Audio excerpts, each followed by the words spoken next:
সভায় এক তৃণমূল নেতার মন্তব্য, হুঁশিয়ারি বলা যেতে পারে। সেই হুঁশিয়ারি, সেই মন্তব্য, সেটা আবার বিজেপি এক্স হ্যান্ডেলে পোস্ট করা হয়েছে। সুকান্ত মজুমদার এক্স হ্যান্ডেলে পোস্ট করেছেন সেই ভিডিও এবং দাবি করছেন মহিলাদের সম্মানহানি করা হয়েছে। আবির রয়েছে প্রতিনিধি আমার সঙ্গে, আবিরের সঙ্গে একবার কথা বলবো। আবির, কি এই মন্তব্য জানিয়ে নতুন করে বিতর্ক তৈরি হচ্ছে? দেখো, অশোকনগর কল্যাণগড় পুরসভা এলাকার এক নেতা, তৃণমূল কংগ্রেসের নেতা অতীশ সরকার, তার স্ত্রী কাউন্সিলর টুম্পা সরকার, এই অতীশ সরকারের তরফ থেকে যে মন্তব্য করা হয়, যে মন্তব্যের ক্ষেত্রে মহিলাদের অসম্মান করা হয়েছে এই অভিযোগ উঠেছে। এবং সেই মন্তব্য ইতিমধ্যেই তার যে বক্তব্য ভিডিও আকারে সেটা বিজেপির তরফ থেকে পোস্ট করায়। এবং এই ব্যক্তি অতীশ সরকার যেটা বলেছিলেন, সেখানে বলেছিলেন যে কুৎসা করলে বাড়ির মা বোনের বিকৃত ছবি করে বাড়ির দেওয়ালে টাঙিয়ে দিয়ে আসবো। এবং তার এই মন্তব্যের পরই হচ্ছে বিতর্ক শুরু হয়। শেষমেশ তৃণমূল কংগ্রেসের তরফ থেকে জানানো হয়েছে যে এই নেতাকে সাসপেন্ড করা হয়েছে এবং তার বিরুদ্ধে ব্যবস্থা গ্রহণ করা হবে।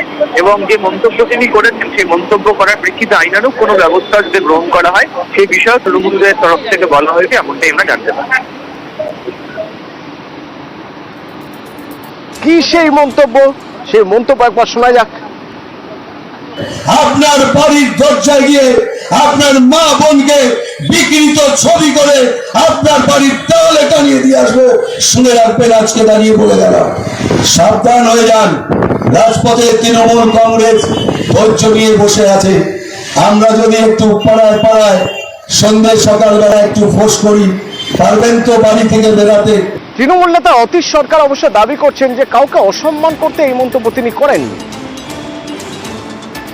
যে আপনারা যারা প্রতিনিয়ত আমাদের বাংলার মাননীয় মুখ্যমন্ত্রীকে কুরুচিকর মন্তব্য, অশালীল ভাষা এবং তার ছবি নিয়ে বিকৃতভাবে প্রতিদিন আপনার ফেসবুকের টাইমলাইনে হাইলাইটস হওয়ার জন্য করে চলেছেন, আমি তাদের উদ্দেশ্যে বলেছি যে যদি আগামীকাল দেখা যায় আপনার মা বোনকেও নিয়ে আমরা এরকম বিকৃত কুরুচিকর মন্তব্য করি, আপনাদের কি ভালো লাগবে?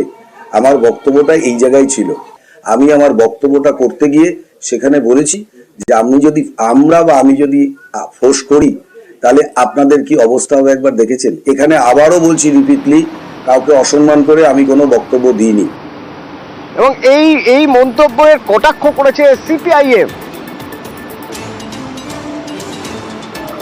এই লোকেরা প্রতিক্রিয়া দেবে এই আশাতেই তো লিখেছে না।